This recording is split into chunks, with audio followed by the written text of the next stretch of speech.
Väčšina ľudí si myslí, že problém je motivácia, že ak by si mala lepšiu disciplínu alebo silnejšiu vôľu, všetko by ti išlo ľahšie. Mala by si tú svoju premenu, vedela by si schudnúť, zmenila by si svoj život k lepšiemu. Po rokoch práce so ženami vidím, že problém je niekde úplne inde. A v tomto videu ti konečne odhalím, kde presne je ten tvoj problém, prečo sa ti nedarí urobiť tú premenu, ktorú chceš, aj keď sa snažíš. Toto je niečo, čo vidím u klientiek denne a popravde sama som to robila dlhé roky. Začínala som vždy pondelok. Čakala som na perfektný týždeň, aby som mohla začať a vždy, keď niečo nevyšlo, mala som pocit, že som to zase pokazila a že všetko je stratené a že sa už neoplatí nič ďalej dodržiavať a že zase musím čakať na lepšiu chvíľu, aby som mohla začať. A možno aj ty čakáš na ten lepší moment, aby si mohla začať, keď budeš viac pripravená, keď budeš mať plán na cvičenie, plán na stravu, keď sa ti bude vôbec chcieť, keď všetky situácie v tvojom živote budú správne načasované, aby si ty mohla začať so svojou premenou. Pravda ale je, že nikdy nebudeš pripravená začať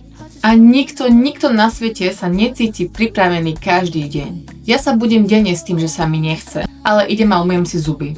Idem a prejdem sa s tým som. Idem a urobím si tie raňajky. Robím veci, aj keď sa mi nechce. Keď na ne nie som nejako extrémne pripravená, lebo viem, že tieto veci mi pomôžu cítiť sa lepšie. Kým ty čakáš na ten lepší pocit pripravenosti, keď sa ti bude viac chcieť, aby si mohla začať, tak ja začnem, aj keď sa mi vôbec nechce a ten pocit príde. Treba si uvedomiť, že ak budeš čakať na to, kým budeš pripravená, budeš čakať celý život. Ďalšia vec, ktorú robíš, je, že chceš ideálne dni. Chceš ideálne dni, aby to stálo viac za to. Chceš mať perfektný týždeň, chceš mať dokonalú stravu, chceš dodržiavať všetky tréningy tak, aby to bolo super. Chceš, aby ti všetko vychádzalo podľa plánu a bolo to tip-top, ako to vidíš na socials. Pravda ale je, že tvoj bežný týždeň nie je perfektný, nikto nemá perfektný týždeň a o to ide. Kým ty čakáš na ideálne dni, aby si mohla začať, aby ten týždeň stal viac za to, reálna zmena sa deje v tých neperfektných týždňoch, v tých neideálnych dňoch. V tých dňoch, kedy sa niečo udeje a ty vieš pokračovať ďalej. Čo ma vedie k tretiemu bodu, nemáš absolútne žiaden systém pre tie horšie dni, pre tie zlé dni, keď ti nič nevychádza. Keď sa zobudíš a bolí ťa brucho, lebo máš svoje dni.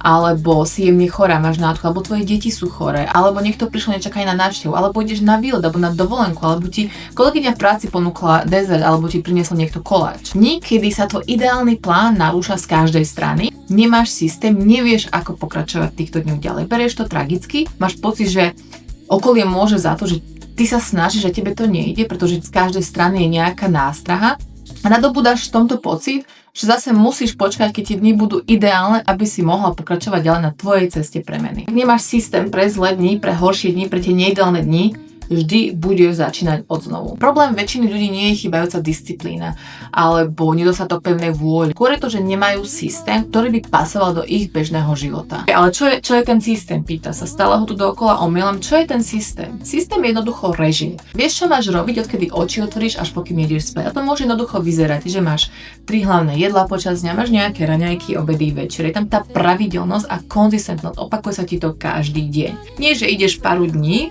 a raz preskakuješ raňajky, raz preskakuješ obed, raz preskakuješ večeru, ale máš raňajky, obed, večeru konzistentne, pravidelne, dlhodobo. Systém môže byť, že aké jedlá si zvolíš na raňajky, aké väčšinou jedlá si zvolíš na obed a večere, aké zdroje bielkovín máš, koľko ovocia ješ počas dňa, koľko zelení, koľko čistej vody piješ, kedy piješ prvú a kedy poslednú kávu, aký pohyb robíš počas týždňa, koľkokrát ideš cvičiť, kedy chodíš spať, kedy vstávaš. To je ten režim, ktorý by si vytvorila svojmu dieťaťu, ak máš dieťa alebo ak by si mala dieťa, taký istý režim by sa aplikoval pre teba. Sú to v podstate veci v návykoch, v strave, v pohybe, ktoré ti, keď si ich nastavíš, tak umožňuje ti to jednoduchšie rozhodovanie v praxi.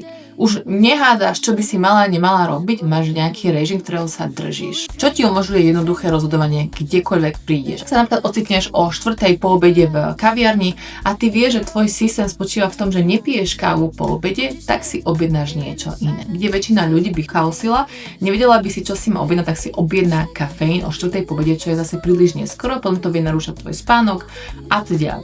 No a keď máš svoj režim, že vieš, čo ti vyhovuje v strave, v pohybe, v návykoch, sa potom rozhodovať v jednoduchých situáciách počas svojho týždňa, počas svojho víkendu, to vedie k dlhodobej udržateľnosti. Sú to veci, ktoré pasujú do tvojho života, ktoré vieš aplikovať, aj keď napríklad pracuješ z domu, alebo ideš niekam na dovolenku, čokoľvek sa deje, vieš to aplikovať, vieš sa toho systému držať, čo z dlhodobého hľadiska potom bude viesť k výsledkom. Čiže dôvod, prečo väčšina ľudí neurobí žiadnu premenu, aj keď sa snažia, je, že väčšinou čakajú na ten lepší moment začať. Veria, že musia mať ideálne dni, aby to stálo viac za to. A naopak nemajú žiaden systém pre tie neideálne dni, pre tú realitu, pre ten bežný týždeň, ktorý sa im reálne deje. Tieto 3 uvedomenia ti môžu pomôcť začať vnímať to, čo robíš počas svojho týždňa trochu inak.